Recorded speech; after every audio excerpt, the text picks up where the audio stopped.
Hello, my BMX nerd friends. Welcome back to Kanode Knows. On this week's episode, we got Ryan Fudger. If you don't know who Ryan Fudger is, you haven't been in BMX very long. He's been in the game a long time, much longer than I have. He was running Ride BMX magazine for quite a while, and then when that went under, he started Our BMX. And we talk a little bit about that. We talk a lot just about, life in general, some family stuff, some work stuff, his gear, what goes into Nora Cup that's coming up and how much effort Nora Cup is and just the behind the scenes stuff there. How voting works. Like if you've ever wondered how people vote for Nora Cup, it's in this episode. And then we go over like a couple of his favorite photos and memories from all these years of shooting crazy BMX stuff. And if you haven't seen his riding, go check out his little section in Doorstep. It's fire. Brian, thank you for coming on if you're watching this. And to the rest of you all, I hope you enjoy this episode. Fudger is a stand-up dude. I've known him for almost over a decade now. It's kind of crazy. I might have some really cool news regarding this podcast next week, so stay tuned for that. In the meantime, just keep those messages coming. I appreciate every one of them telling me to keep going and saying this is a good podcast, etc., etc. Makes me feel validated. I appreciate it. If you're on YouTube, go ahead, subscribe, hit that like button, and share it with your homies. And in general, just thank you. Thank you for watching this. Thank you for your encouragement, and I hope you enjoy this episode with Mr. Ryan Fudger. I literally just walked in when I texted you. Walked in. Are you at like an office or? No. I dropped my kid off at school. Nice. Canon. Did you name your son because of Canon cameras? I bet like the day that you were talking with Amber about like what should we name him, and you were looking around your house and there's just like a couple of Canons, a couple of red striped lenses laying around, and you're like, how about Canon? That's basically, she presented a few names and then she said that, and I was like, I like Canon. Like, yes. that works on a couple of levels. So I love Canon. Yeah, so that's literally, and then when people, when I talk to people about his name, I'm like, yeah, I mean, just Nikon just didn't really roll off the tongue, like I tried Panasonic, so, but not specifically, but still, it's a cool coincidence. Yeah, it works. So, I think I'm recording over here. I can't really see my levels, so, but I got a mic. Should be Gucci. Nice. Yeah. So speaking of mics, dude, so I was just looking at your Instagram and coming like that Canon thing like didn't hit me until I was scrolling down and I saw a picture, or actually it was an interview in BMX Union from like 2013 or something, and you listed your gear and it was 1DX or whatever. Mm-hmm. Classic.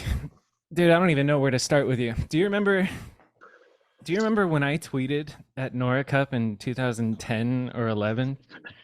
And I do, because I was wondering, I was like, because I was thinking you were going to ask me what I've been working on, and I'm working on Nora Cup, and I was like, should I jab at that? So I'll let you finish, but I do. You had legends like presenting, and I forget who they were honestly, but it was older guys, and I was just young and disrespectful, and I tweeted at Ride BMX, Nora Cup is boring. We'll get somebody relevant on stage like Nigel Sylvester, and then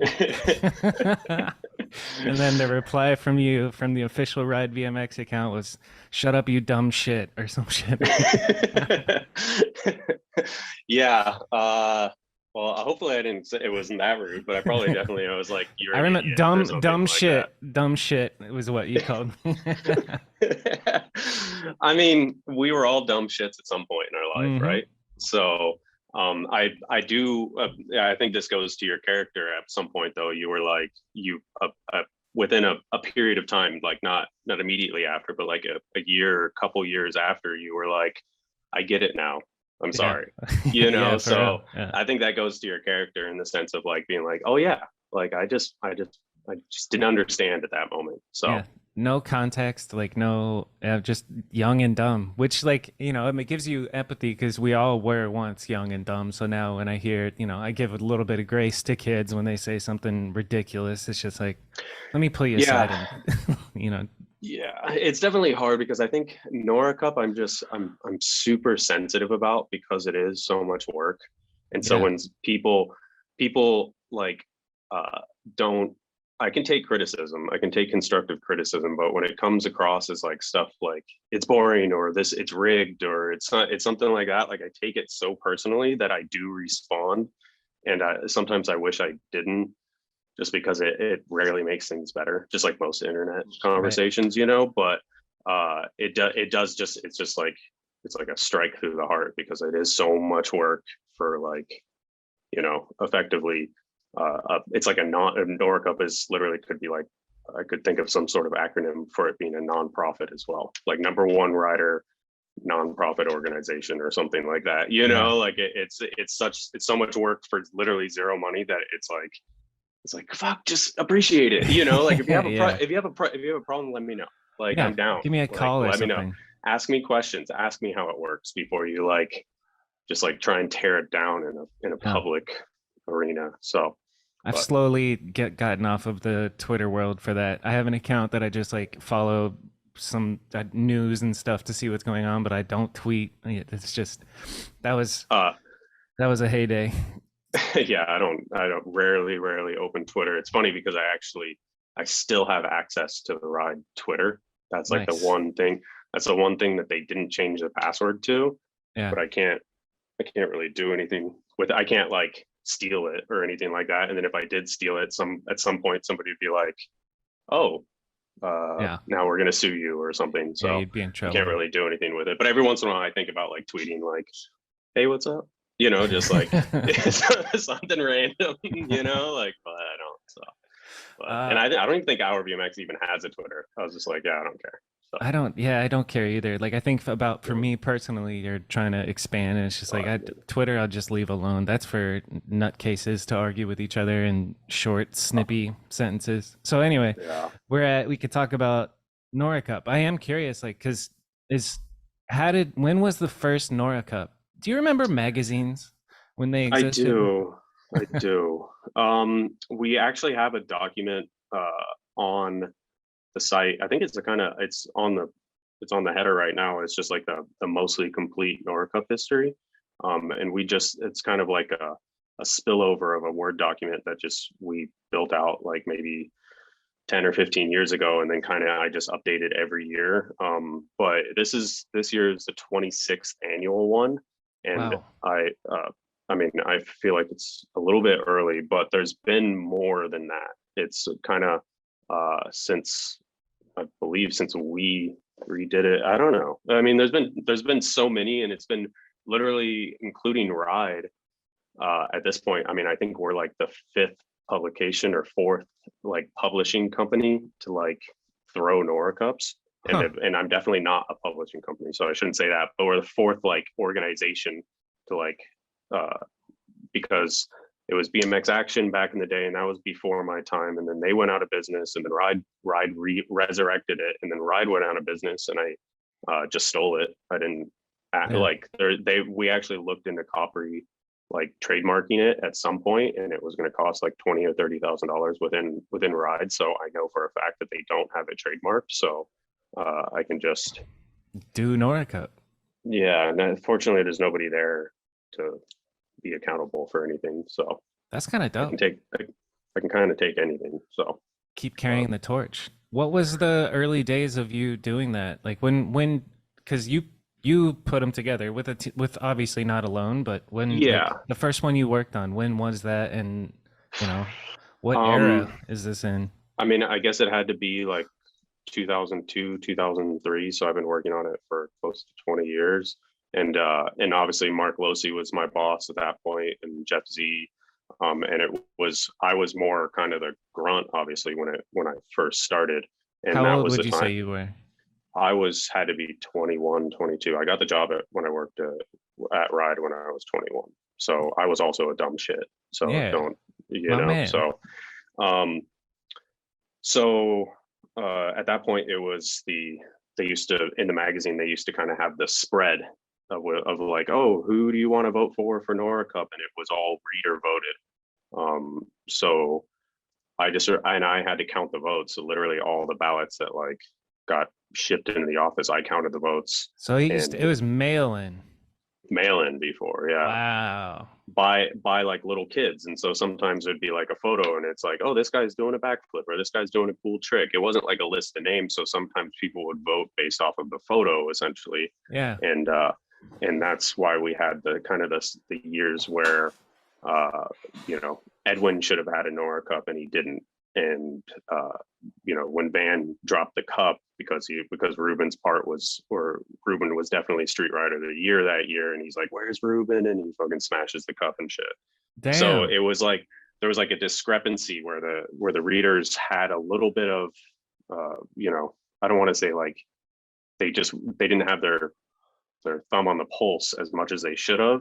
And so that was when we were like, hey, we need to change this so it's peer voted. And so it's other pros and it becomes something different. So dude, tell me that story about Van and Edwin. Oh, you don't Ruben. I don't know that story. I've never heard that. I think it was before I worked at Ride, but basically Van, I can actually text you the clip because I sent it to Van recently. Let me see, so you can enjoy this as well. Let me make sure this is it. Yeah. It's hilarious how quickly I have this. But it is kind of hilarious how quick it's just on hand. We're referencing history and you're like, let me pull it up. I got it. Yeah. Jamie Vernon. This is maybe, I don't know what else is. I may have sent you wrong one, but that second one is definitely it. But basically Van is young and he's a dumb shit also, and it was the year I mean, excuse me if I'm wrong, but it's Edney's Ford type Ruben era where he is reinventing what is street riding essentially, gap to walls, and everything that he was doing was just so progressive and so forward thinking, no pun intended, that he deserved to win, and everybody kind of knew it. Van wins, and he's hammered, and and he just kind of like builds up, and he's just shaking the podium, and he's like, "Where's Ruben?" And then he grabs the cup and he just drops it, and you can kind of see, I think it's either Losi or Mulligan, I think it's Losi, and he's just like instantly disappointed, like fuck. And where's Ruben? That's amazing, dude. Yeah. So that's like one of the more legendary, moments in Nora Cup history, because he's the only one to ever officially like disgrace the cup, like on the stage. And put it in Ruben's honor. That's pretty fantastic and memorable. Yeah. So unfortunately, I think shortly after Ruben did win a Nora Cup, but that one that Van has he will be the first to admit that, like, hey, that one should have gone to Ruben. So, are there other examples of that in Nora Cup's history? Maybe, probably. Does it always get it right? No, but I mean, I think there's a lot of misunderstanding in kind of the way voting works. Like I was trying to explain to somebody a couple of days ago how sometimes when there's somebody so dominant in a category, like kind of like the Garrett, let's use like Garrett deadline years. Yeah.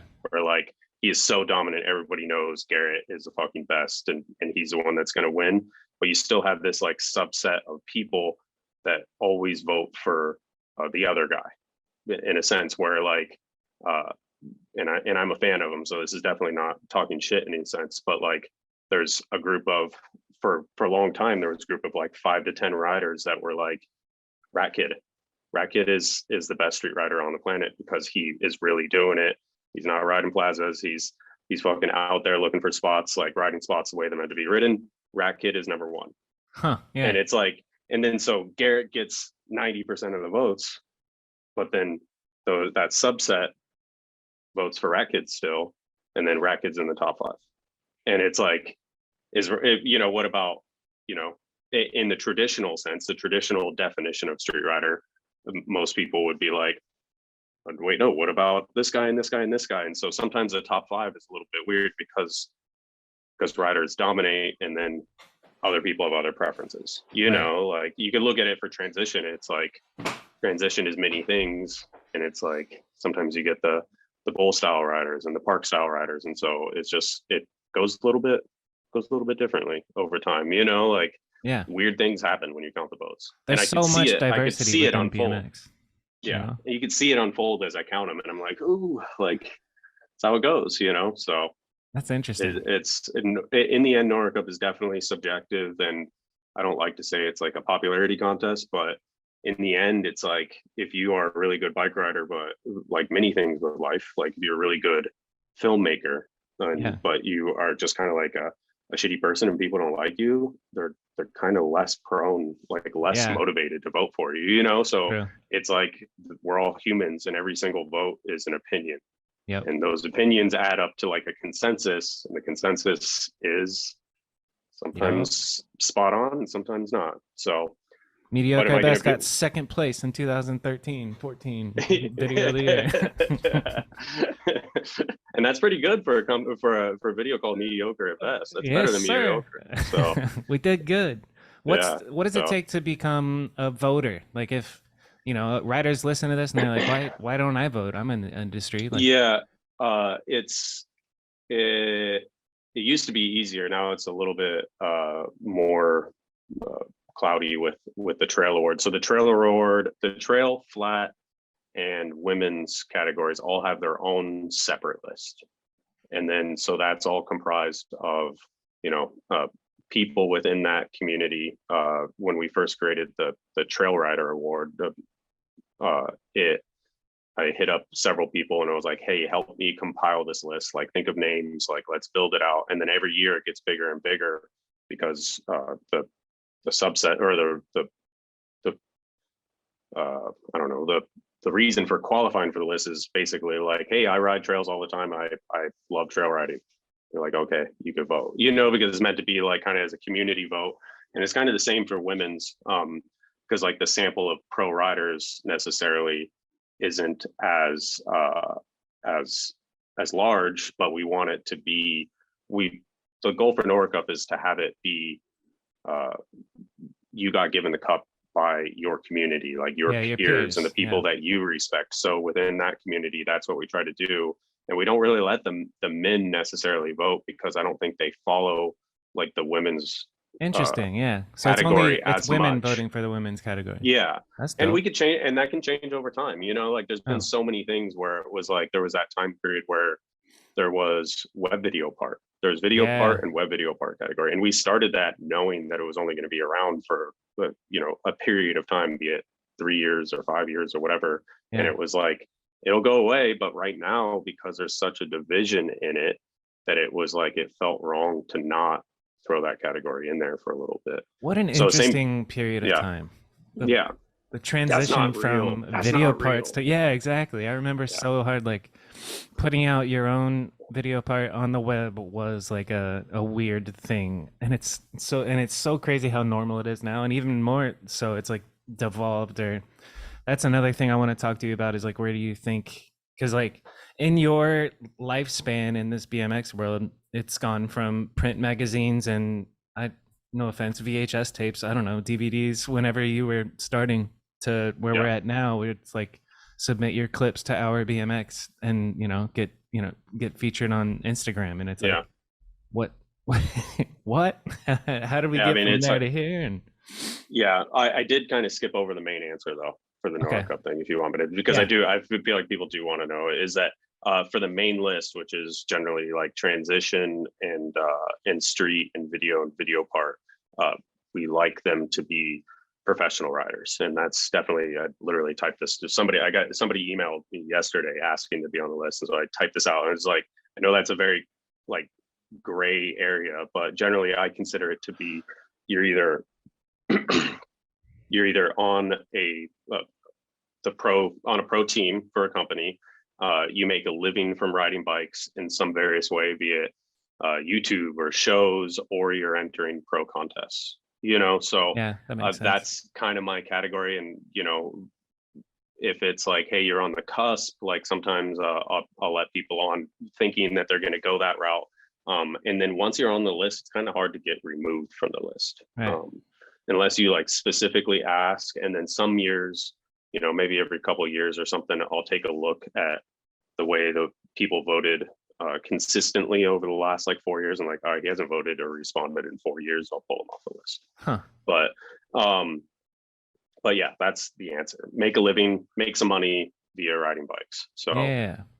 that's kind of, it's hard to open that up because like I said, it's supposed to be like from peers. Right. So if How I big open is that it up list? and then I think it's close to 400 on the main list. So there's 400 people making a living from BMX in the world.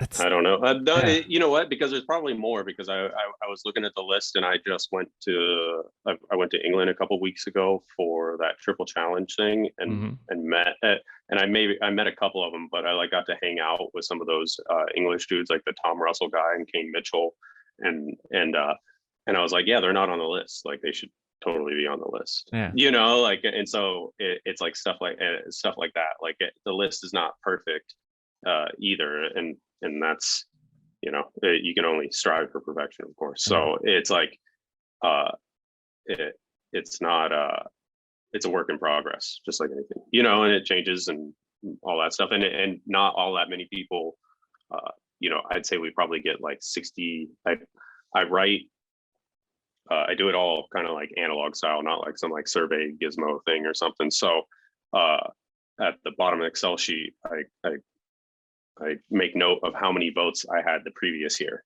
and I strive to like hassle people enough to do better than the previous year. Nice. If that makes sense. So that's my goal every year is to get more votes. So it becomes super tedious when, you know, between all the lists, there's probably, this is a guess, between flat, women's, trail, and the main list, there's probably 1,200, because the trail list is pretty big too. The trail list is like 400 as well. Nice. So it's probably like 1,200 emails and 1,200 votes I'm striving to get. So it becomes very like, you know, like DMC was like, I texted him to get his vote, and he's like, oh, just DM me next year. And I'm like, yeah, I can't send 500 DMs like at once, you know, like, what do you do? Like, I can't DM you, just respond to the fucking email, dude. You're a legend, but respond to the fucking email. So what do you use for email software? Are you MailChimp or something? We are on like Google Mail, Google Suite.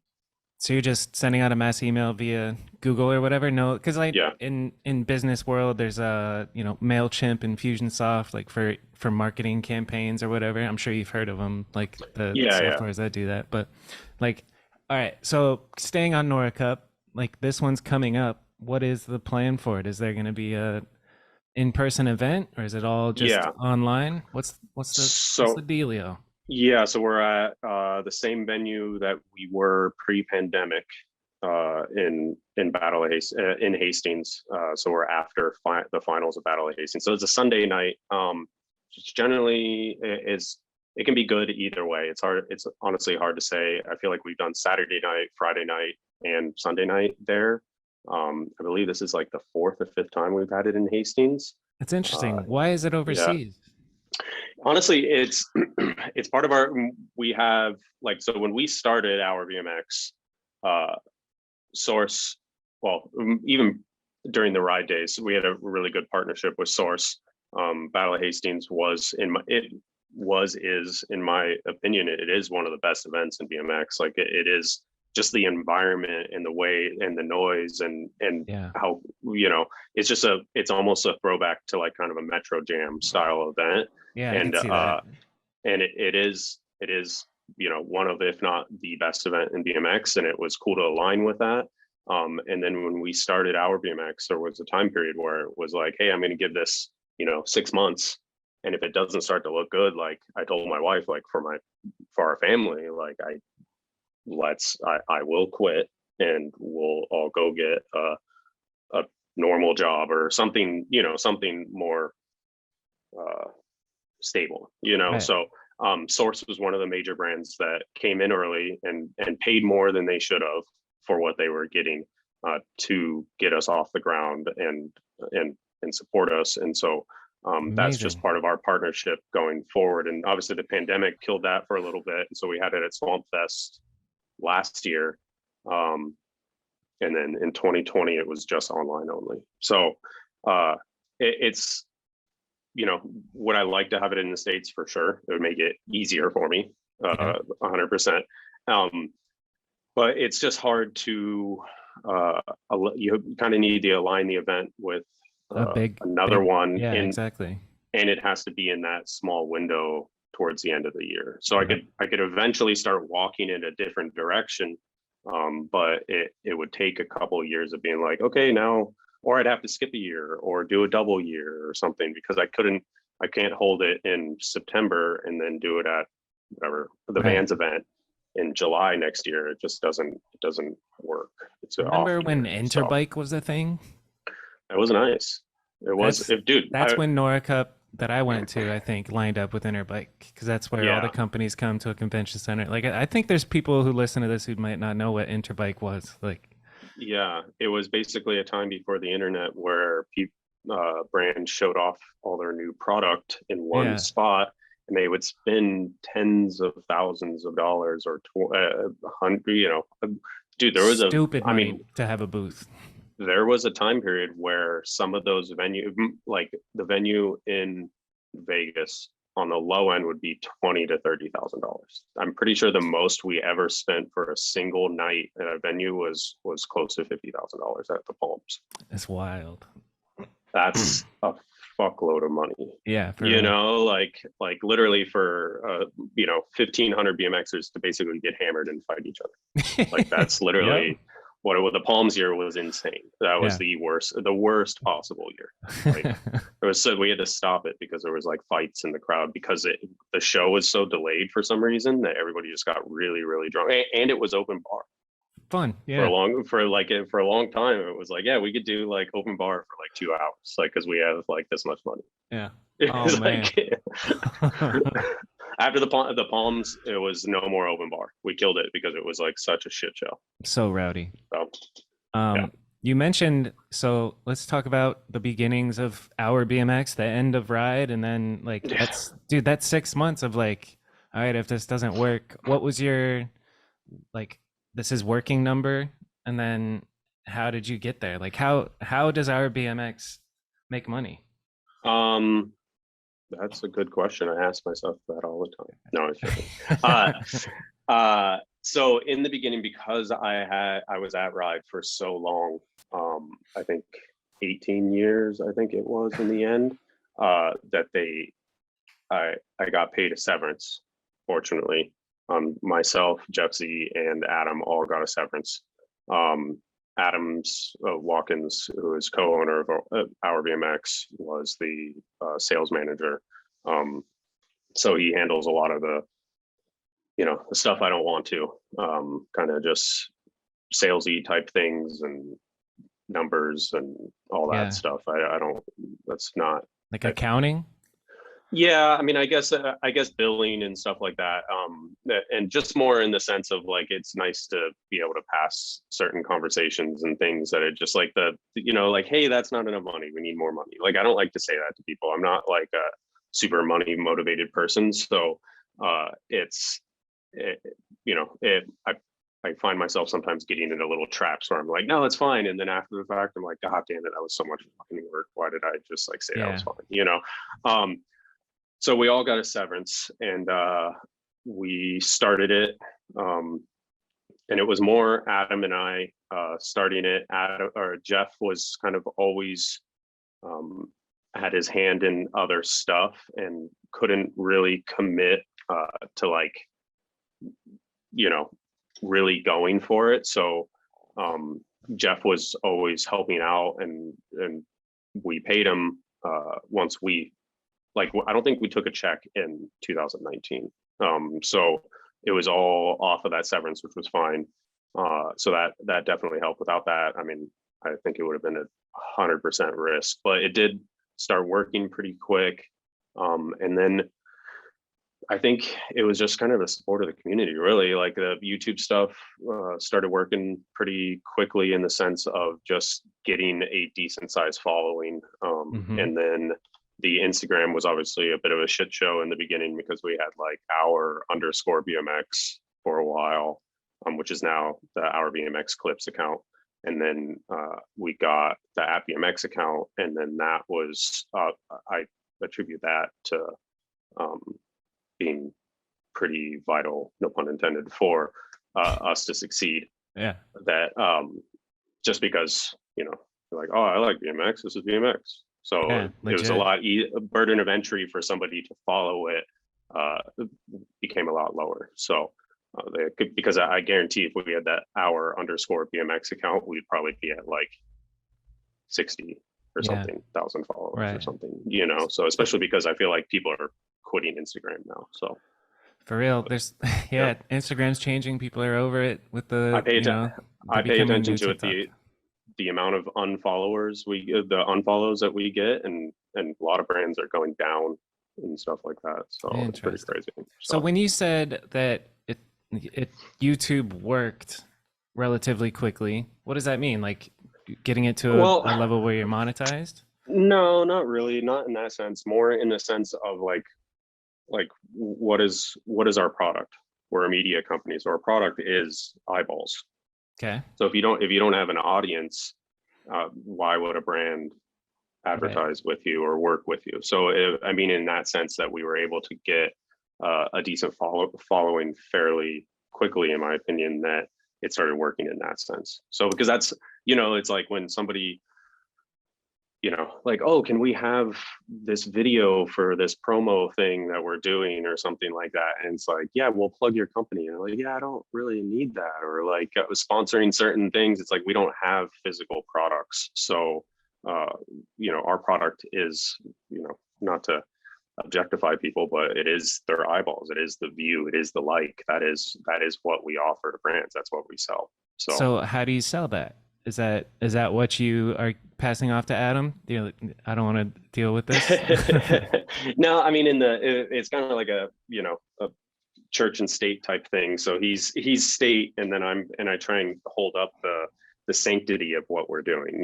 So most of it, honestly, is, I would say prior to this year, it was a pretty good mix of like kind of the content advertorial type stuff, like the source explain videos, or giving away a We the People or a radio bike, and we did the carbon rim test for a claw and stuff like that. So where there was kind of where it worked, where it could align with like kind of my values of like the content that we put out, we would do stuff like that.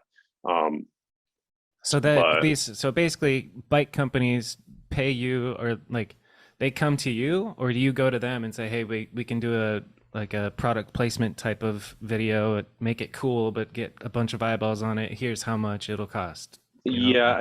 So with brands like, we can use like Source. So Source, their general deal is a certain amount of Instagram posts a month that they're allowed to have. And then they have banners on the site. They get linked places here and there, where like if like a dance comp or something like that is, they're doing something. If we post the video, it's like there's no links or like extra plugs for dance comp, or they don't get a post on the main page of Instagram. We try and still link to stuff on stories. It's like our separation, I guess. Just because we have to have some sort of line for advertisers and non-advertisers. And then we have a certain amount of content pieces built into the deal that should happen on a semi-regular basis. So like kind of the source explain things, and then aligning with Battle at Hastings, or whatever other editorial they may have. And then I guess Source was an extra one because we were doing those product things for a while, but we stopped doing that. Like it was like on a little spinny thing. Yeah. So we were doing that for a little bit, but it's a mix of Instagram hyperlinks and content. Is editorial, I guess I would say, placement, result based payment, like based on X amount of views, or it's a retainer and then it's a pretty like lo-fi thing. Yeah, I think it's lo-fi, like it's more like, hey, we'll get this done. If they want to know numbers, they can. And I think that's kind of where our,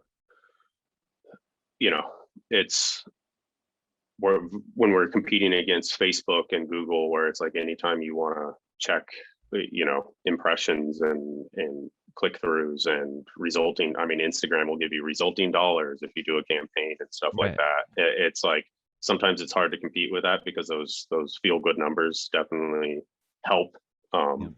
So it's, I mean, in the end, we are competing with YouTube, Facebook and Google. So it's like we're not going to win that in any capacity, but I always, I feel like it's like a bleeding heart, woe is me type thing. But like when you see an endemic brand like a core BMX brand, and it's like we're core and we're this stuff, but they only work with Facebook, YouTube, and Google. It's like, yeah, when was it the last time they produced any content or did anything for BMX? And it's like when I stop, if Vital goes away, or those brand, like the media companies go away, it's like that's the reason why, is because the Amazons of media took that away. So it's every time you get an impression of a bike, you see it on a little Google ad, or you see, it's in the top right corner of a bike or something on Facebook. It's like, that's money spent. And it's not to say that there's not some coexist thing, but I always, like I said, bleeding heart type stuff. But it's like that's, they're going to the Walmart version of it, What an interesting business model. So like, all right, just for fun, like if I wanted to promote this podcast and I want like a little banner on ourbmx.com, sell me. What do I got to pay? How does it work? You got to get Adam on the podcast. Okay. No, he can sell me. Yeah, I don't know. I mean, the banner stuff, most people don't care about, honestly. That's kind of secondary. Vans is pretty much the only brand that necessarily cares for that. They have the takeover on the site, so we do track those numbers, and there's like a monthly report given to them. I do not do that, so I don't know what that is. But outside of that, I mean, it's generally, I mean, I honestly don't know the price. I was about to say the number, and I was like, is that right? So I probably shouldn't say the number, but it is a fairly low burden of entry, and as far as I'm concerned, for a brand to work with us. And it kind of goes up from there. And honestly, as this has been a bit of an off year for me, like I took a sabbatical like the first like 2 months of the year, and then kind of like was only like 30 to 50% back for another couple of months. The content side for us has really fallen off. That's kind of why I said that earlier. It was like prior to this year, because we haven't really done that much like advertorial, like any stuff like that, a couple of ODI how-tos, but the source stuff has really fallen off, and I've gotten my hand slapped from that for that as well. So that stuff needs to come back up, but it's just been a difficult year in that sense. So it's just content takes a long time. Yeah, I'm awkward. Like I hate being on camera. Like I don't know if you like, I like see myself and I'm like, oh, I want to move it, like so it's like I'm not a YouTuber. I don't want to be a YouTuber. I never like I don't care. So it's hard for me to like sit down in front of the camera, or like I'm still yet to hold the camera and be like, hey, what's up, going guys? On? Yeah, like, hey, we're here at this, like I'll talk to the camera from behind while I'm pointing it at something else a little bit, but not like intro style. Like it's just not. I feel you. So. Yeah. I don't mind being on camera, but the whole extending your arm and doing it that way just feels not right to me. I don't like that either. Yeah. I've never done it. So I think I think I need to force myself to just stop caring, like that's my own personal hangups or whatever. And I think it just makes it easier if you don't care. Yeah, for real. Like I watch certain people's videos and I'm like, man, he fucked up like 15 times. And he doesn't care. Like he doesn't care. I'm like, how do I not care? you And know, yeah, like where, and then I'm the type where I'm like, all right, I'm editing the video, I'm basically done, and I'm like, I don't like that, and I'll go put on the same fucking outfit and refilm, you know, shit from 4 days ago, pull it out of the hamper and like yeah, put the same shirt on and then fucking refilm shit. And I'm like, you need to stop, you know. So yeah. it's like stuff that just takes me longer than it should, and I feel like as I almost as I get older, my it gets worse. That's Like interesting.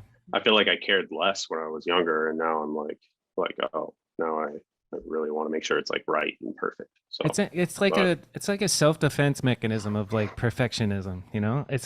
Like that whole, I don't know. That's an interesting psychological phenomenon. To get over it and it just be is. like, fuck it, people like they're going to see me in real life. Why not just let them see you on camera? Yeah, it was like if you watch some of the earlier stuff, like I think that I did like a bag review or something like that, like between like a golf bag, a Odyssey golf bag, you know, something like that, or a tool Right. review or something like that. And I did it in the garage, and like kind of like the Ricky Bobby thing where I'm like, what do I do with my hands? Like I was just so awkward because it was just like me in front of the camera, you know? Right. And then once I moved it inside to the podcast area and I could like pull the microphone and have the headphones on, and kind of like, and Hide it made it behind it a little bit. yeah, Yeah. kind of like subconsciously, like I was like, wow, I was a lot easier doing it like that. Like, oh, it's because I kind of like, it's You know, not just like me on the screen like it is looking at weird to just myself. stand Yeah, and talk,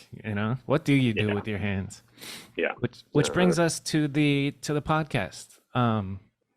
When did the podcast start and why? And how is it going? That's it's funny how those things happen because literally the podcast started because I gave Dennis shit via text. I texted him and was like, I was like, oh, do you want to, like, you've obviously quit. Do you want to sell your podcast stuff? And then he sent me like this like paragraph back. He's like, I've been thinking about it a lot lately, and you want to take it, and then I can come in and we can do stuff and we can. And I was like, oh shit, I wasn't thinking that at all. Like I was just like kind of giving you shit and like joking about like I'll buy it from you if you're done. And then so all the stuff is literally, this is all his. So Huh. he just brought it over, and then it kind of just went from there. That we started the podcast, and it kind of grew and grew. I guess it kind of grew. Um, and it was, I think, a byproduct of COVID too, because none of us were traveling, Right. and so it was a lot easier to just like fire out podcasts all the time because we were just home.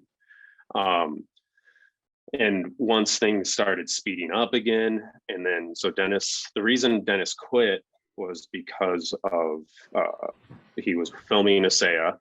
He had just had his kid, obviously. He was also named Asaya. I don't know, chicken egg, but Huh. just joking. Just joking. And so he was just feeling, and I lived kind of far, like 20 minutes, 25 minutes from him. So, when you add it up, it's like, all right, I'm going to go do this podcast real quick. But then you have, 20-minute drive, that 20-minute, 10-minute warm up of sitting down, and then a podcast. And sometimes they would push almost 3 hours. And Right. then it's like, and then 20 minutes home. And you're like, wow, I've been gone for 4 hours. And that was my whole day. And not And to it's like, mention editing and then, well, typing that's all that that's stuff up.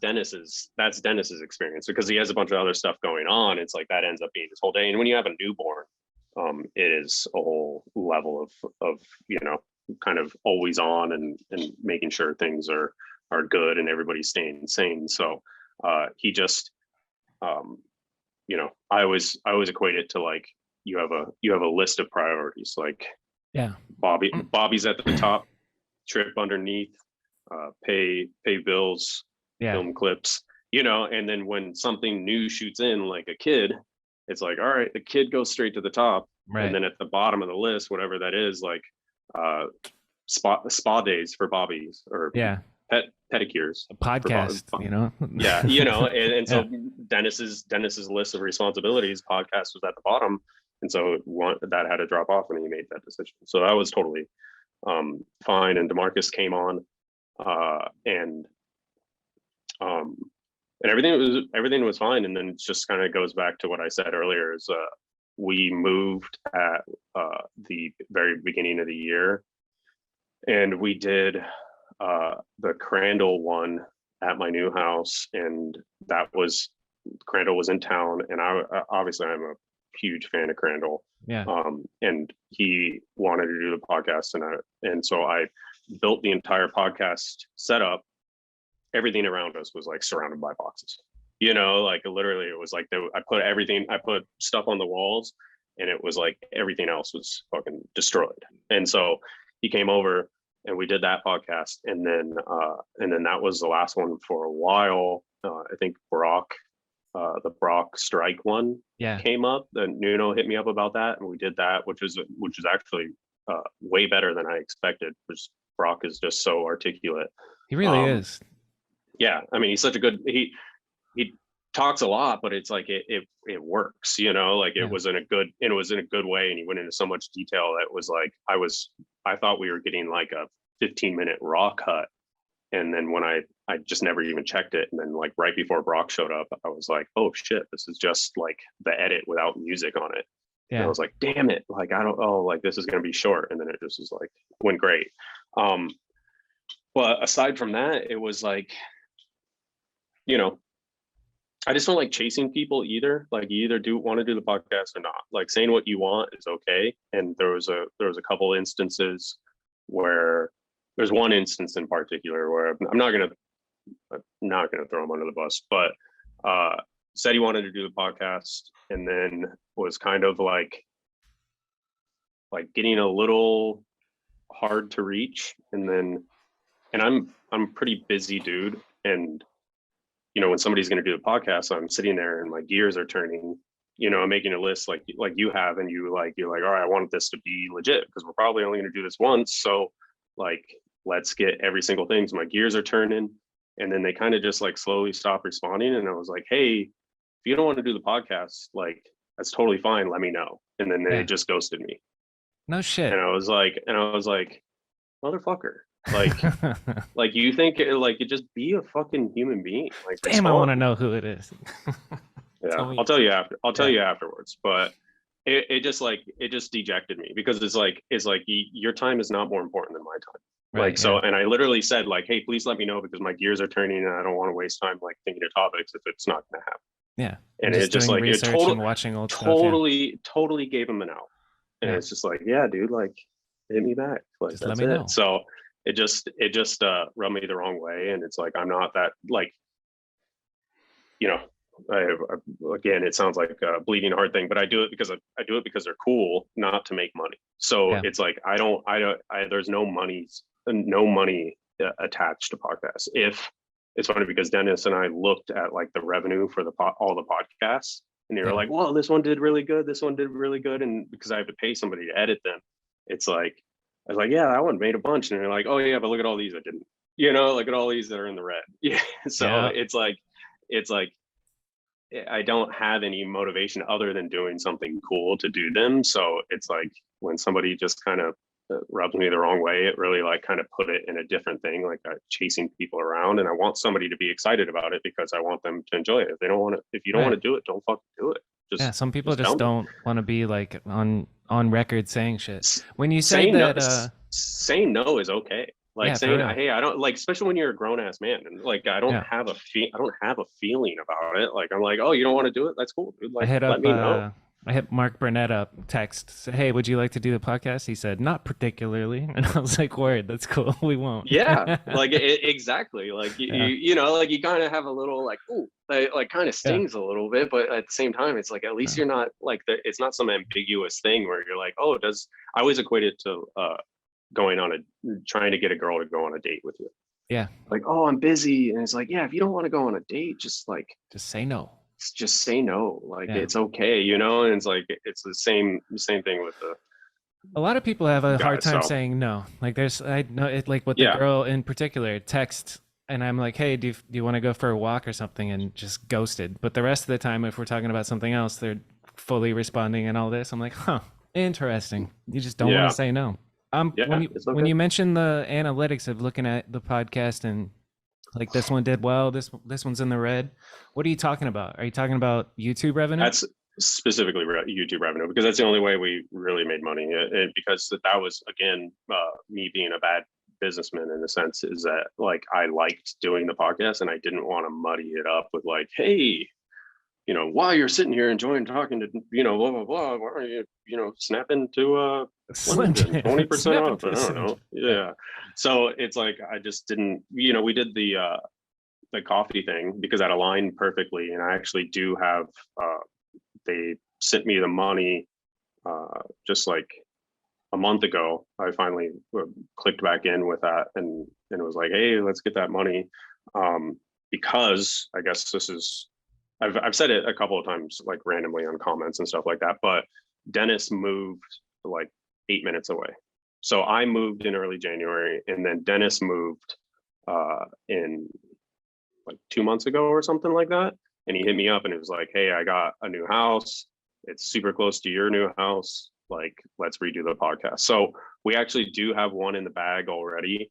But this last, between X Games, the Vans event, and then one of those monster dirt events popped up in the UK, and then home had to edit that, and then Nora Cup, I've just been like fucking slammed All for the over the last place. month. Yeah. Yeah. So Dennis is going to be the first one, uh, and then and then we'll drop the one that we already have in the bag, and then hopefully we'll kind of kick them off a little bit more regularly and kind of do some other stuff. I mean, I go back and forth on the kind of the, I don't know if it's, I don't actually watch them, but I just see, as far as like podcast goes, it's like the Nine Club is like, oh, it's like, I'm pretty sure that's their fucking job. Yeah. So it's like I'm like, oh, we could do that. Like, it wouldn't be hard, but it's also like kind of the reluctant Yeah. aspect of like being like, those guys are all seem like they enjoy the aspect of like being on it. And I don't like talking about my opinions out there when there's like, because I'm just gonna piss people off basically, because I do have opinions, Yeah. like, so speaking of it, see, we have a chat thing here and I could say the name. Oh yeah, facts. There you go. Oh no shit. All right. Yeah. So so yeah, restarting the podcast. Looking forward to that. Obviously, I think I get messages on a fairly regular basis, like about what happened to the podcast. So Yeah. it is coming back. It's not, and it kind of goes to, I try not to start something, like I start a series or start something without being committed to seeing it through for a very long time. Yep. Like, so when it's like, when we started the podcast, it's like, yeah, we're doing this. So when I restart it, I don't want it to be spotty. I want it to be like, 100%. It's one of the most important so, things is just dropping one regularly, one per week. Like, yeah, is what I've been trying to do. When I first started, I was doing them in person. I was traveling to people's houses and doing it, and all local dudes, and it ended up like I got burnt out after 14 weeks in a row. I was just like, I can't. This is so much. I can't do it. it's a lot, man. Stopped there. It's hard. Yeah, in the beginning, I was editing all of them, and it's like it is a time suck, and then we started paying a friend of mine, and he did a way better job editing them, because I was just like, I was almost like visually editing, like, all right, this timeline is talking, this timeline is talking, and just cutting it up that way. And so he was actually like doing it right, and so they actually got way better. But that costs money, and it's like, at a point, it's like, that's kind of why we stopped the Our BMX Clips thing recently, is like, hey, like, the fear of a recession, or recession is here. I don't know. I don't ask people, but we've had a couple brands pull back, and it was just smart for me to be like, hey, we're spending, we were spending $400 a month to pay somebody to run the account, and the $100. So it's $300 a month for somebody to post on the account. And then and so it was costing the brand for $400 a month and we've been doing it for over a year. So it's like, hey, like, we asked, we wanted to get it sponsored, but it didn't seem like anybody at this point, maybe that just the timing's wrong for stuff, but It's like, oh, let's just chill. So it's like you just have to. In the end, it's a business, and you can do the stuff you want to do, but if it is taking a bunch of your time, you only have a certain amount of decisions and energy and effort you can put into stuff. And it's hard when it's like you have obligations that do pay the bills and you have all this other stuff that you want to do. You kind of have to run that balance of stuff. So that's kind of that's my ongoing battle for the most part. I'm So happy that you took the risk and made our BMX, and now like it seems like it's working. You don't have it a is, yeah. regular job now. Yeah. What's a day in the life look like for you right now? I know it's like chaos going to No traveling work different up right events and now. stuff. So what is like what do you Um, mentioned you're going to work with Albert later today. What you yeah, take so it we're off at school? Tell me about your day. Yeah, so Albert has been helping out at our VMX for I think like a year and a half. And dude, I can't say enough good stuff about Albert. He's the You man. know him, Yeah. so but his like willingness to learn a new skill and just like and and take critiques and try and do better is like it's such a that in itself is a skill. You know what I mean? Like he's like, all right, well, I've never done that before, but like I'll look into it and then you can help me out and then I'll learn. And it's That's all like, you dude, need. That's yeah, like awesome. dude, yeah, like just the willingness to like to to try is like such a a, a good trait for somebody to have. Yeah. And so he has been like an invaluable resource. Just even in the sense like he helped me film the Vans event like 2 weeks ago or 3 weeks ago, and he had never Waffle filmed cup. a Waffle Cup, yeah, and he had never filmed an event before.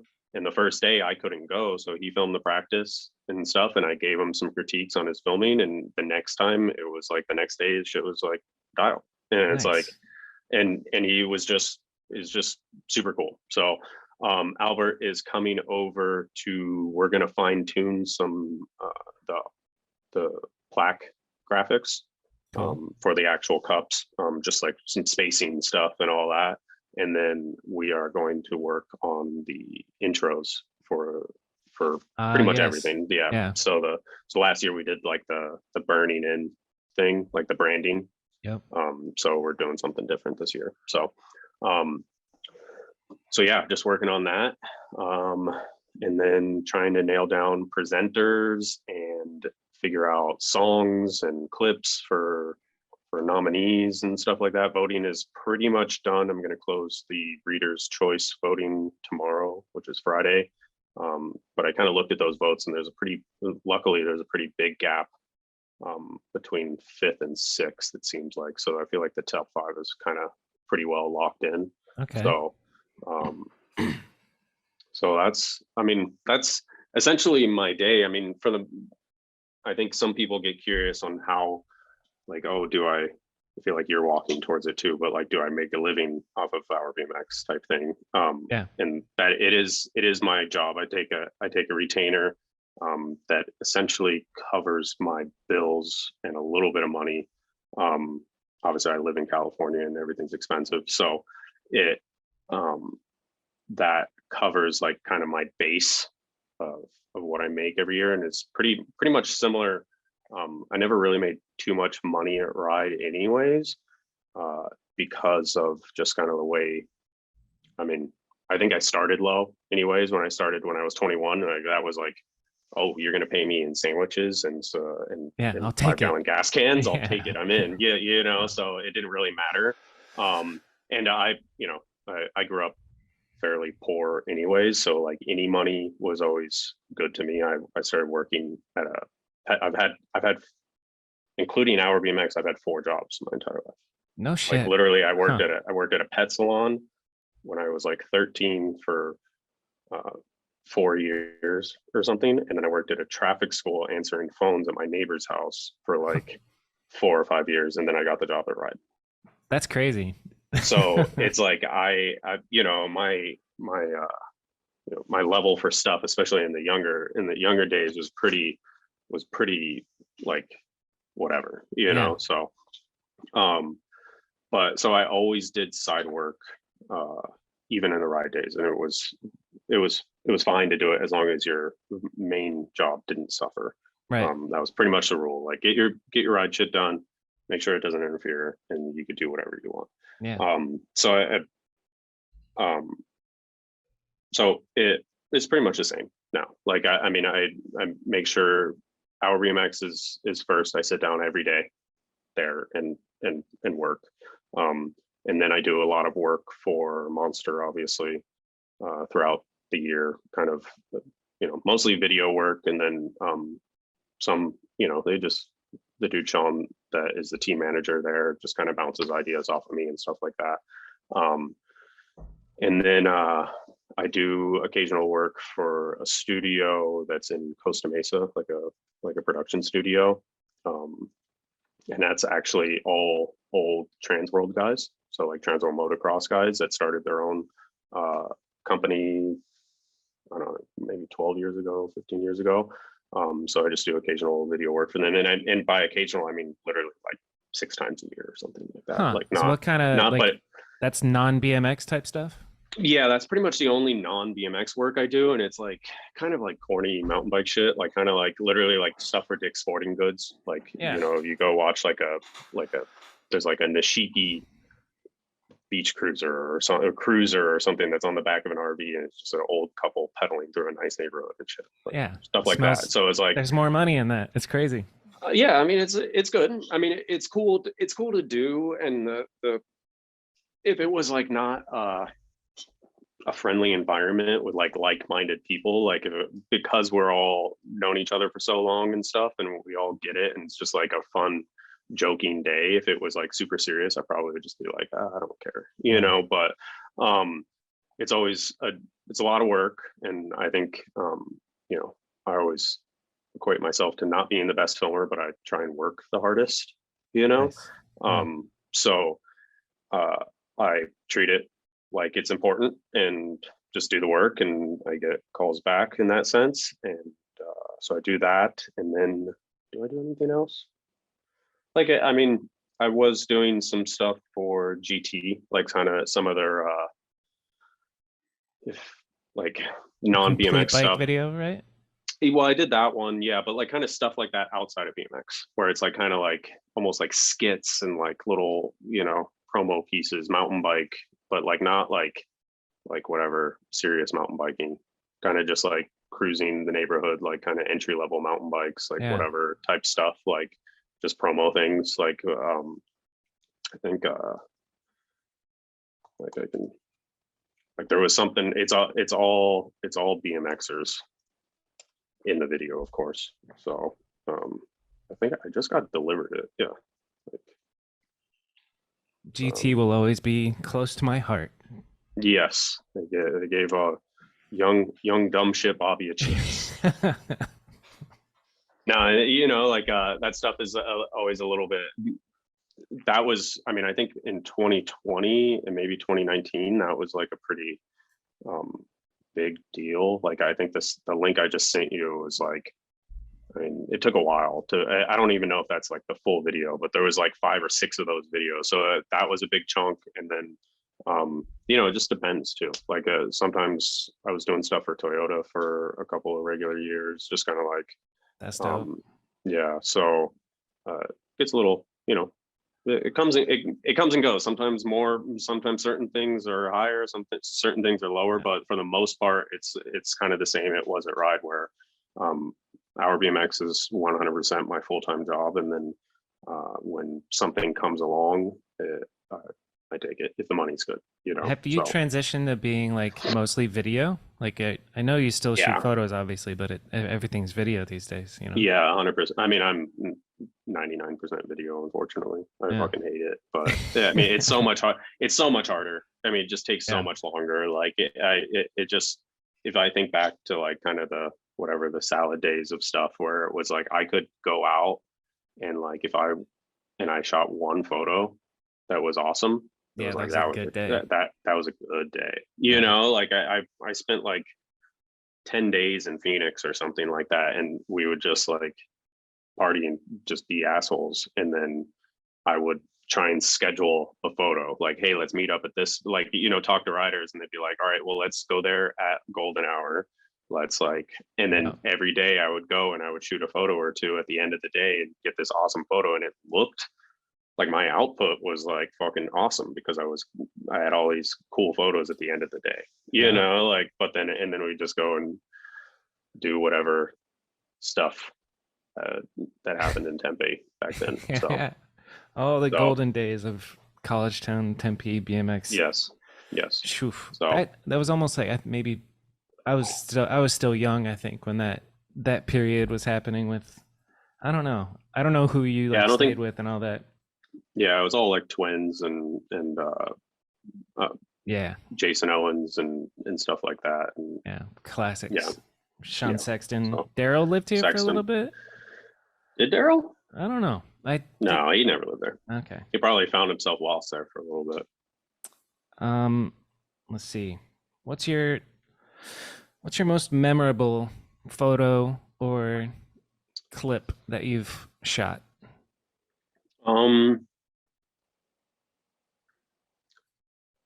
My first thought is definitely Kaczynski El Toro.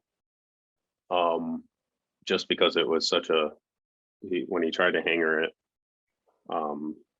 it was just, he just did the signature Kaczynski fall at some point, literally bounced off the ground, like elbows in front, and actually like hit, and then you could see the ground underneath him, and that one was just, he never ended up pulling it, and that was like being scared, I guess, because that's one that like really pops in my head.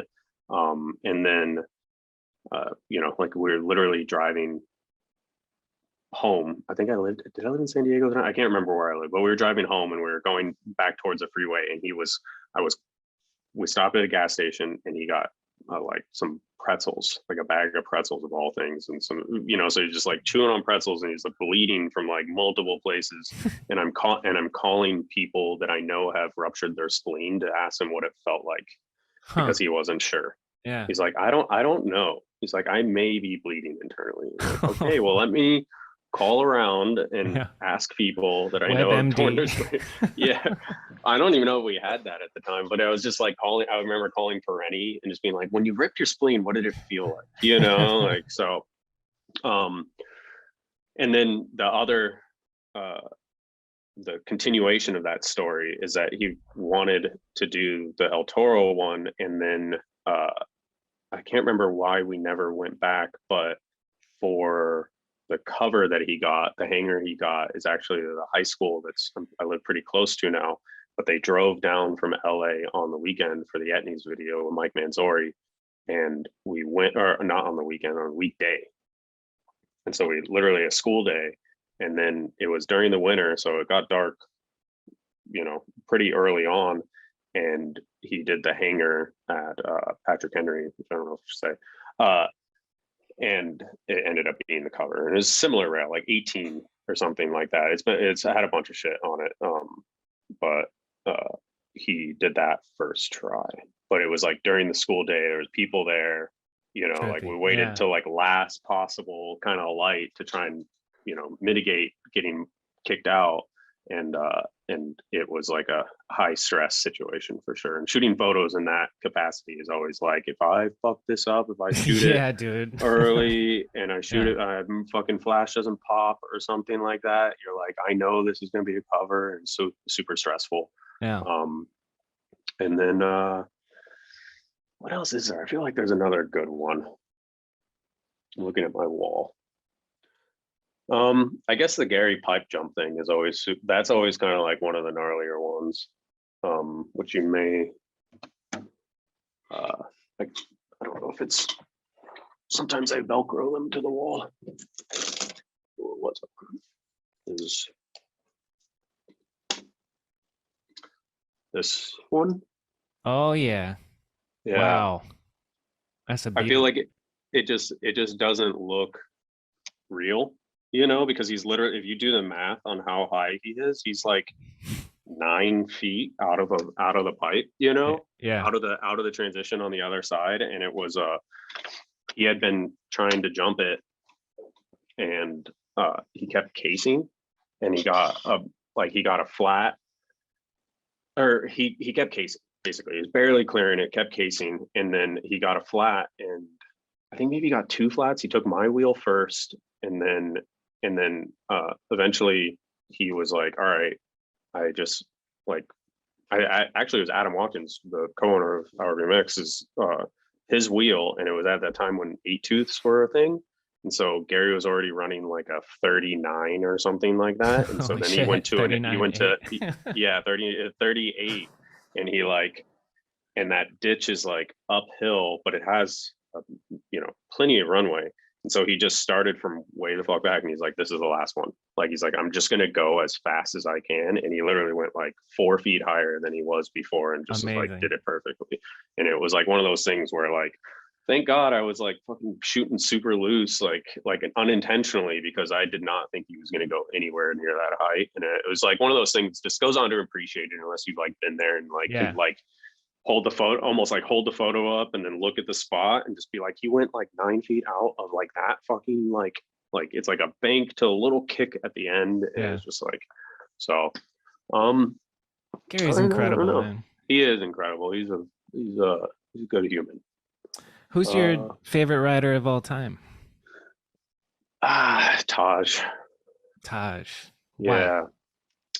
I think he, to me, just like represented like a mentality in a sense, right or wrong. I think it was just like something that I think, kind of materialism and capitalism and all that stuff just like isn't necessarily appealing to me. Like I want to be comfortable, and I want to like not worry about bills. And I like nice things, of course, but I am not to the excess and detriment of other people. And I think his riding was like so powerful, but he was also like the first like rider that I thought I knew personally without knowing him, if that makes sense. And he was like, and just like his personality in a sense of like him not being like boastful or being like chasing the camera, kind of avoiding the camera, almost made like anything you saw like more precious in that sense, like oh, you caught him, like that type of thing. So he just appealed to me on like on a personal level, and then obviously his riding was like just super powerful. And then the other one that I would say was a big influence is probably a toss up between like Dave Young and Brian Castillo. So I was always a big fan of Castillo. Yeah. So always a big Castillo fan, and then I was never very good at riding bikes, and I always felt like Dave Young was never very good at riding bikes, and he always just sent it, and so like one of those things. So how were you consuming media back then? When these were your favorite riders and you were coming up, what did it look like? Like, how old are you when you're a Taj fan, or how old are you when you're watching these guys, and how are you watching these guys? That's a good question. I mean, it definitely had to be magazines and videos. I mean, Road Fools, props, magazines in general. Like I remember an early ride where it was like one of the questions to Castillo was like, hey, how many days have you gone without talking? And he's like, oh, like 2, like without saying a word. And then I just remember like when I went to college, community college, I was just, for some reason, I was like, I'm just not talking. I just like don't want to talk. And so I just like went to school all day and like just like didn't talk. And I think that was like, I don't think I was doing it specifically because of Castillo, because it was way earlier, but it was like just the idea of being like, I'm just not communicating today, like that type of thing, So, and I was always kind of like, I didn't get a cell phone until I worked at Ride. I worked at Ride for 6 months before I got a cell phone. What year is this? And I mean, cell phones existed when I was in high school, and I just like, for some reason, and I think it's just like, I don't have a particular reason, but I was like, I just don't want to be like, if I'm not home, I'm just not home. You can't reach me, you Yeah. know, like, so I just liked that idea, and I didn't want it to be like, you know, held accountable or something like that. I don't know. So I think it's like sort of stuff like that I see like as like being almost like their influence carrying indirectly carrying into that, you know. And so I remember Losi, he was like, you need to get a phone. I cannot reach you, you know, like, and I'm like, okay, fine. So I remember Losi. Is he still in the game? yeah, What yeah, is Mark Losi doing now? he actually texted me today, but randomly enough. Um, he is handling social, I don't know his direct job position. So he was doing the Nike stuff, as Yeah. everybody knows. He was the Nike guy for a long time. And then I think he may have had something in between. And then he was like, I'm not going to work in BMX anymore. I'm just going to go work for my like city council, and just did like kind of media for the town that he lived in. And he said he liked it. That's And interesting. it paid well. And then he, you know, got over it. And then so he's working kind of in BMX, a little more BMX than not BMX, is that he's working for SE.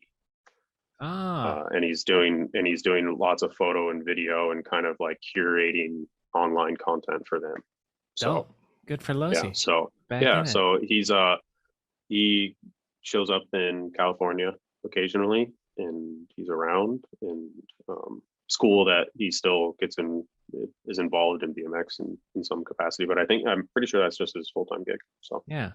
So, I mean, BMX jobs, do you think that there's like openings within the world right now? Like what company would need somebody and all that? I'm not saying I'm trying I to mean, get back into it, but I'm think like just out of curiosity, how Fit is there Fit needs a room? video Fit Yeah, needs a fit. videographer. Yeah. So yeah, I mean, I think there's room for stuff. I don't know of any like specific job openings. I do get hit up occasionally going like, hey, do you know anybody that would be a good fit for this or a good fit for that? Like, I mean, I think it's hard to find somebody. I wish I could, you know, it'd be cool if I could hire somebody else like Albert, that was capable of kind of the problem. So I guess like I'm this isn't talking about me personally at this point, but like for me, it was like I had a website back in the day. So I started out on websites before I Yeah. worked at the magazine. And then I started, SDBMX, right? yeah, so and and so pre-YouTube and all that stuff. And then so I did websites and video stuff. And then I started working for the magazine, and it was more writing and photos. And then it started out as that way, and then it kind of this way, and then it kind of circled back. And it's like, so I just have a weird output of being like a writer, a photographer, videographer, and like, and then I ran the magazine for a little bit. So I have like a really unique background in the sense of like, I don't think people get that same experience in any sense where they're like, oh, okay, you need me to do something, I can do it. Yeah. Just because it's like I've been doing it for so long. And so finding somebody that is capable of putting a sentence together and editing a video that kind of like fits what you want it to be is hard to find in a Yeah. sense, you know, For and real. shoot a photo, you know, Yeah. like, oh, can you pop a photo of this guy for this or something Yeah. like that. And so it's like it's a little bit difficult, and they are people out there, and it's hard because I think I always I want to pay somebody what I would value it as, you know. And there's obviously there's the BMX rate and the non BMX rate, which I like to equate to the I like to do it rate. It's less painful rate, and then this is painful rate.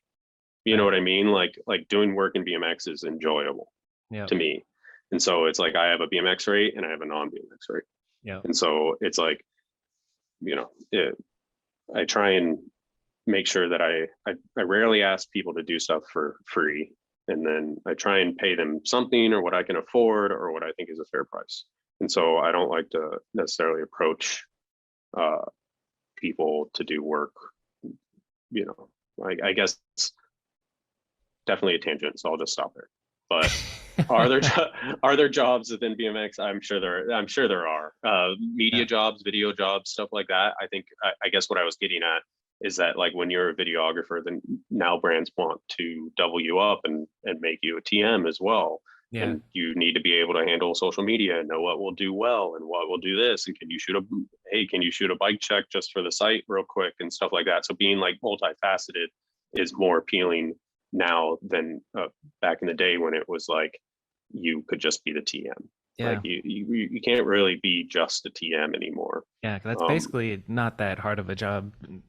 TM. No, I mean, no, not really. You know, like and Jeff Z is a good example of that. Like he can do everything, and it's like, and he's working for GT, and it's like that's his value. Like if he was just Jeff Z, likable guy that could be the TM, like cool, but they also need somebody that can shoot some photos and do video stuff. Yeah, and that's what makes him more valuable than most other people, because he's actually saving that brand a shitload of money. Yeah, by doing 5 jobs. Yeah, by just being himself. So and he enjoys it, so it's a win-win. So that is like, you know, that is a good relationship, and I think that's what I think kids should, you know, aspire to. Is it kind of what I was saying about Albert, is just like being like open, being like, hey, can you shoot photos? Like, no, but I would love to. I've always wanted to. Right. You know, like, and that's okay. Like you can suck at shooting photos for a little while, and then if you just apply yourself, it's not that hard, especially these days. So it's the willingness to do something and suck at it at first. That's like, you know, a lot of people aren't willing to do that. They're like, I'm not a filmer, I can't film. It's just like, but you could try, and if you like are self-aware and critique your stuff, you can improve, you know? Yeah, and that's but I think there are jobs, and I think it evolves just because everything else evolves. I mean, if you look at things 10 or 5 years ago to now, it's way different. So it is you know, it's, I mean, it is weird because I think value of work and time kind of suffers, but I think there's a little bit of backlash with that right now too, as a whole, you know. So what do you mean? Because at least my wife is a recruiter for in the tech industry, and just with people not necessarily being like, yeah, I'm not going to work for that amount of money anymore, or the competition for good quality people seems to be, this is outside of BMX, but like the competition, the burden of getting somebody to join a company for the same rate as they were isn't it, you have to pony up the dollars to get people, the people that you want. So I think there's just a little bit, and there's a separation of like, hey, with working from home, you are not allowed to contact me after 5 p.m. and on weekends. And like that's like a lot. There's I feel like I'm like stating stuff that I don't exactly know, but there is legitimately laws in certain countries. Like, hey, if your employer is not allowed to contact you on weekends. That's interesting. Shit like that. So it's boundaries. Like because the culture of the American culture of like, hey, look how good I am because I worked all fucking night last night and I didn't sleep, and I'm not going to do the same tonight. Like, I think that kind of idea is like been like, nah, it's actually not that cool, because you actually need sleep, and there's studies that show that Alzheimer's is connected to not sleeping, and blah blah blah and stuff like that. It's like, yeah, you should probably fucking sleep too. Like, so there is a weird culture of bragging about how hard you worked, or how like extra how much time you spent on this. Like, man, I was up all night working on this. It's like, why is that cool? You know, everybody wants sympathy or to be a martyr, or you know, like I said, like earlier, I was like, oh, bleeding heart, what was me? I worked really hard on this, you know, like that. It's like, I'm not trying to be like, oh, appreciate it more because I worked really hard on this, but that's my justification for being all hypersensitive, you know, like so when you critique it like online or whatever, and I come at you like an asshole, it's because I didn't sleep at all for the last several days, and I'm moody. So I speak on behalf of most of the BMX world. Thanks for doing Nora Cup. That's badass. I try. It is scary in that sense, because it's like, oh, if I just like fucking quit, like who else would do it? You know, like I'm like, I would love to like pass the torch one of these years and be like, yeah, fucking 40th annual. Like, Yeah. like I don't want to be, I don't 60, Still like I running it. just Yeah. don't, yeah, like I don't think that's like Then I'll be the tweeting, get cards this for old me. guy off the stage, dude. Fuck, dude. I will definitely, if I'm 60 organizing Nora Cup, I will definitely not be on stage. Yeah, There's no that it will be a bad look for Nora Cup. for real. That's I'm funny. gonna sh- I'm gonna shave. I'm at least gonna shave a little bit before I get on stage this year. At least Nice. not look Look all 41. professional and shit. Well, just not look all fucking 41. That's true. You probably So would look younger without the gray beard going, you know? yeah, But yeah, that's a a little good bit. look. You look good, kid. Solid 38. Yeah. Are you 38? No, I'm 41. Okay, So word. yeah, so I'd lose about 3 years. Yeah. I'd say and just talking about, the talents that you have or your resume of abilities, like event planning is a whole separate thing. Like Yeah, I don't even think that's about that. and that's a job. Some people's jobs is just coordinating people with emails, and it's like and then keeping track of stuff, and it's Yeah. wild how valuable you are, and with all of your experience in photo, video, event planning, etc. Well, that's um since like I said, my wife's a recruiter, and she tells me like when the Our BMX thing came up, like starting the brand, she was like, you could go to a different industry and make a lot of money doing what you do with yeah, your skill set or whatever, and then but in the same breath, she'll say, but I would never ever hire you. So because I'm like kind of my way or nothing is, okay, yeah, like I'm yeah, like, yeah, I don't want to do that meeting, so I'm not going to do that meeting, yeah. like that type of thing. So it's kind of like what going back to the Adam stuff. It's like, I don't want to do that. Please do that. Nice. Like no real like justification other than like uh 4-year-old mentality, I guess. I don't want to do that, I'm you know? stutter. Yeah. So, but Speaking of your wife, how did you guys meet? we met at a Red Bull flute talk in Long Beach. Cool.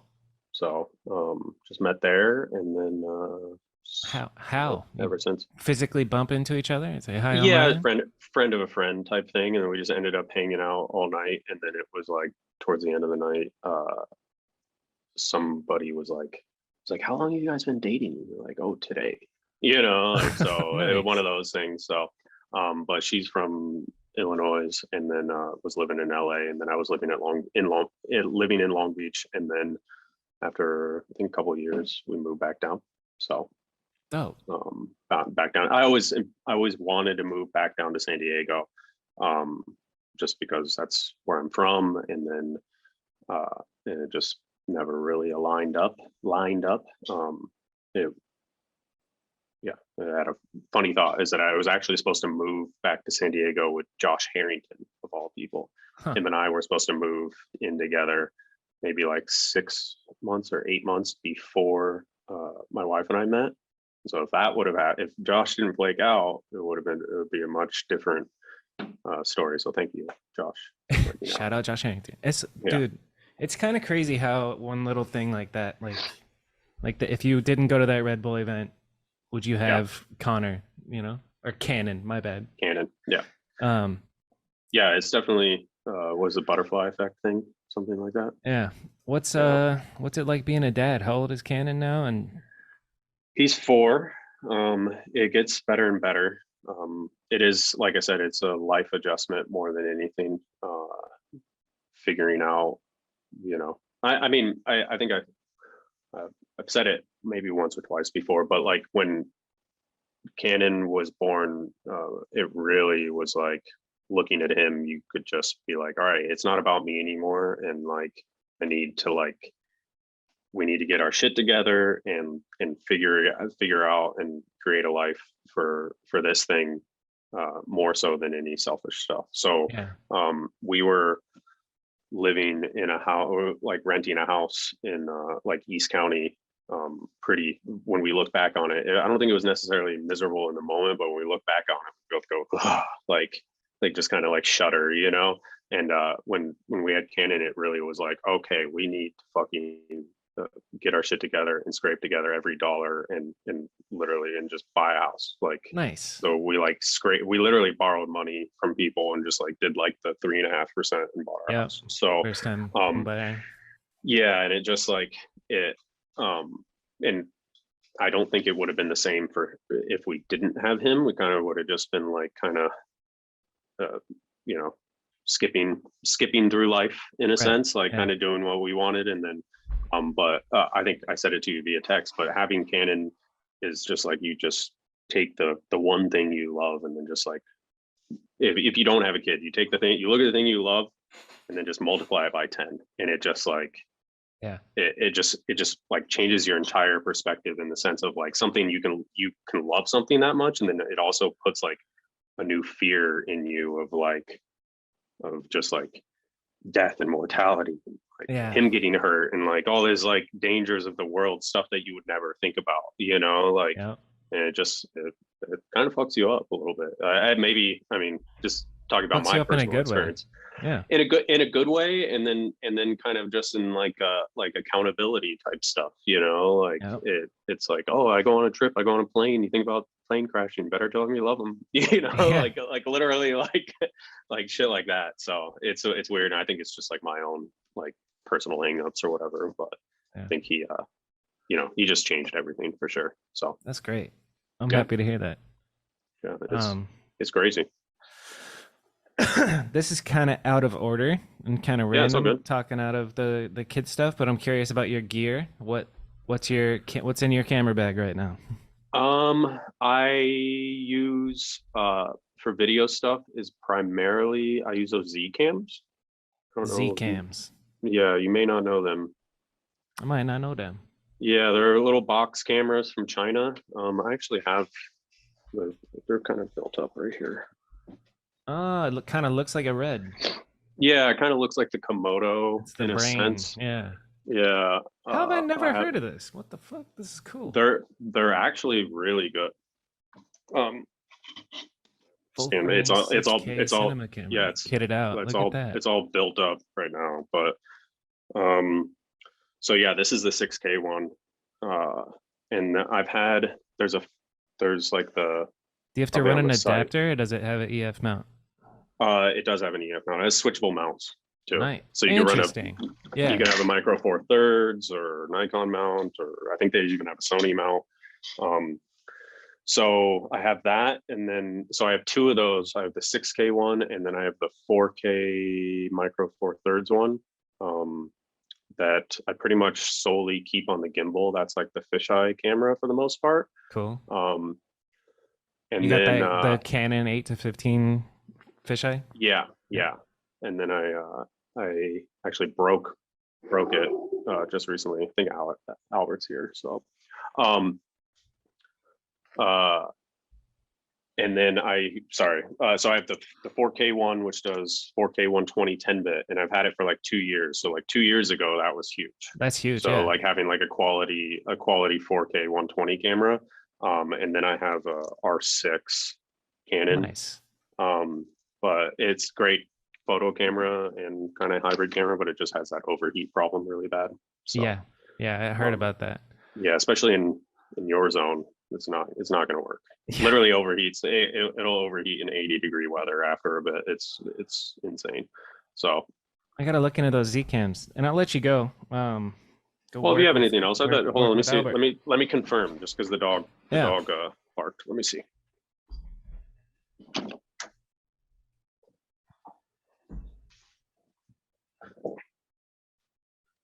I don't see him. All right. Dog Cool. just barks at anything too, though. So let me make sure.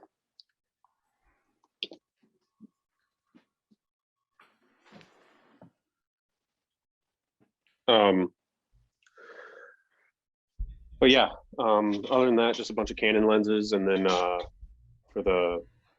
have like a crazy Olympus like micro four thirds lens that I keep on the 4K camera.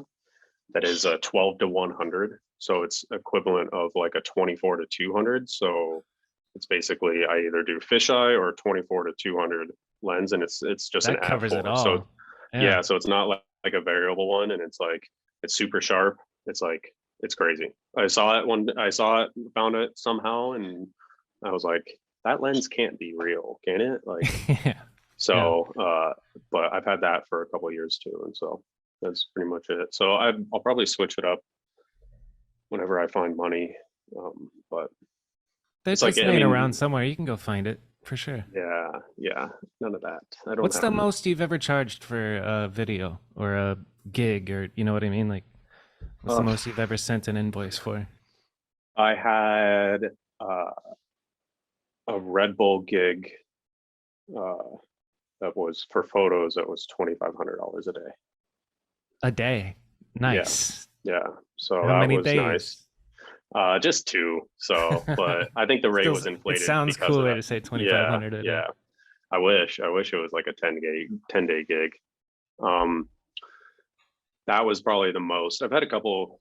The scale of money stuff is weird, you know. Like I don't know. I guess I'll say I don't really care. Like Toyota paid me $7,000 for photos that they already owned recently. Nice. Like it was like, oh, can you grab all the photos? Like, can you grab a bunch of photos just so we can have like social media content, blah blah blah. And I'm like, okay. And I was like, what? Like, what do I charge for this? Yeah, that's so hard to figure out then sometimes. and I asked a buddy that is like non-BMX stuff, and he's like 5 figures. I'm like, 5 figures? Are you fucking nuts? Like they already own the photos, like essentially. Like they're just not organized. Like, and then I just asked the Toyota dude, and he is a rider too, so he is down. But I was like, I have no idea what to charge for this. He's like, I had $7,000. I'm like, okay, thank you. Nice. So it's like, you know, I mean, stuff like that. Jeff's had some crazy ones too, though, where it was like, you know, like you're like, oh, I got paid $5,000 for this fucking one photo. Like, you know, and shit like that does happen. It is possible. The money's out there. For the most part.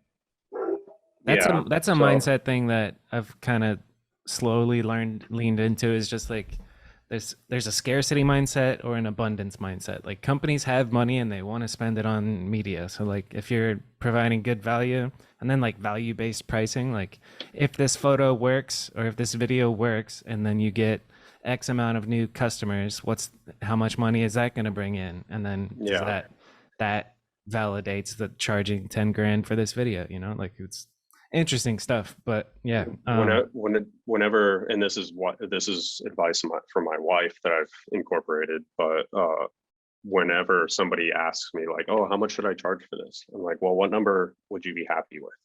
Nice. You know, like what do you want to ask for, and then ask for that, because once they say yes, you're gonna go, oh, I should have asked for more. But in the end, you go, that was your happy price. So and if they say no, and they go, all they'll say is, no, we actually only have X allotted for this project. Right. And then you go, all right, well, will I still be happy with this? Can I do this? And then maybe if I do a good job, they can circle back and I can make more money later, you know? And it's like, that's sort of the mentality that I try and help people out with. They're like, just ask for your happy number and then go from there. And then don't be unhappy when you get your happy.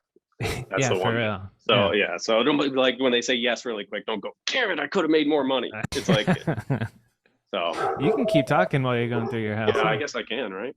Yeah. Oh, my wife is letting. Sorry. You're chilling, man. We get to listen in on Ryan Fudger's house life. Yeah. Sorry, I'm still talking to Bobby, and he can hear you guys. What are you doing in here, Lo? I don't know. I'll talk to you later. This is cool. You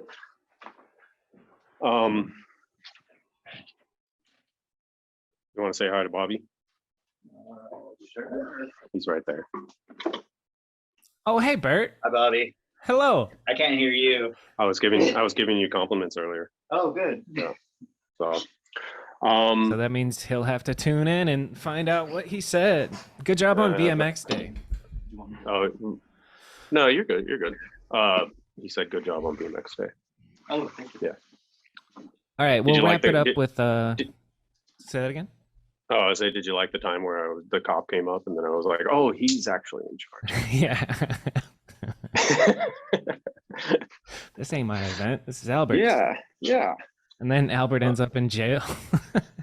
I would have taken that one. I would definitely said that it's not his event at that point. So, yeah, thanks for doing this. Yeah. We'll end with just like I asked this on every single one. Who's some up and coming riders? Like you got your finger on the pulse.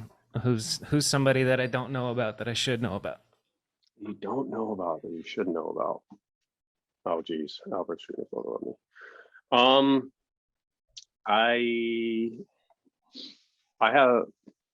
always think of Cole Volker. Okay. I think he's an incredible rider that I think he's so well rounded and he just like kills it and his attitude is right. I think he's definitely going to be a dude. I know he got on fit recently. And then who else? I like that Josh DeRosa dude. I know he's not a kid, but like I feel like I was just thinking about him the other day and I was like, dude, he just like finds these cool setups, does what he's supposed to be doing. And I just like, I don't know. I've the kind of the technical stuff. Josh DeRosa like jumping off of roofs and stuff, right? Yeah. And then I always that boy's crazy. What's Noah's last name? Albert Huntsinger? No, Noah from, I don't know if he still rides for GT. Oh, one second. I tell you in 30 seconds. Yeah, his Instagram name is Bipolar Noah. Oh, but yeah, he's from Arizona. Yeah. Miranda. Yeah, I think he's sick. I think he has such good style. Obviously, I think he, turns the comments off and stuff like that. And obviously his name is Bipolar Noah. So I mean, I think we all got our own issues, but I think he fucking kills it, and he has such good style. I filmed him maybe 3 years ago at the skate park, and he was doing, on a little baby wedge to wedge. I think it was a double bar or something like that. And then just the evolution of him since 3 years ago is so insane. Like he's gotten so much better. Yeah, he fucking kills it. I don't know who else. I think that's all I got. I don't know. That's plenty. As soon as we hang up, I'm gonna be like, oh yeah, this guy. Yeah. But yeah. I mean, I like the dude. I mean, it's kind of I'm showing my era, I guess. But like, I like kind of the well-rounded, the kind of the sends more than anything. I think some of the super technical stuff just kind of gets a little numb at a point. Yeah. Almost hard to follow. And I appreciate it, but it just doesn't have necessarily the same appeal to me as something that is like Josh's stuff. Like, I mean, you kind of see it in the reflection of what gets posted too. But not that I'm the only one that posts on the Instagram, but I rarely post on the Instagram these days. Who is in who should somebody reach out to if they want to get featured on our BMX's Instagram? DMs do work. We do check the DMs. I think Nilo checks the DMs for regular, right? Yeah. So DMs do work. You could always email me. I mean, people do email me. Like it's I'm guaranteed to see it if they email me, and my email is on my Instagram. So that's definitely the direct way. Like website too. All the emails are. Yeah, all the emails are on the website as well. And then text me. Find my number and text me.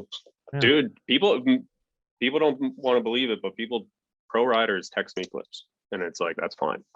If you want to make it, I tell people all the time where like, you want to make it, this goes for general advice too, is like, make it easier for somebody. Yeah. Like it's like, hey, you want something, like make it really easy for them to do something for you. Yes. And it ups your chances of that happening. So for real, it's like, hey, I'm super into this one. Like, would you want to post this? Yeah. And it's like, and then take the honest answer. So beautiful. So yeah. All right. Well, any last words for the massive audience of a couple hundred people? I love Albert. I love Albert. When's MAB 2? MAB 6? MAB 2, like in my brain I wanted to do it premiere December 13th, It was December 14th. Whatever the same day the first one premiered at this year. But the more time goes on and the more I'm not writing and filming, like I can get out once a week on Sundays, and I'm not like, I need to finish a part, so I need to start going to the skate park every night and get back into it. So Yeah.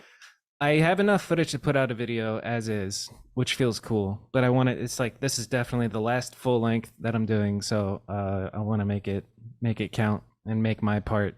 Be really happy with my part. So there's got to be some. I don't know. And also, it's just a passion project, so it's like I don't have to stick to a hard deadline. I'm not. It's not my money maker. Nobody's gonna care if it comes out on the 15th or the February or whatever. So, but you just gotta. I have a hunch it's gonna get pushed to next year, but we're gonna aim for December.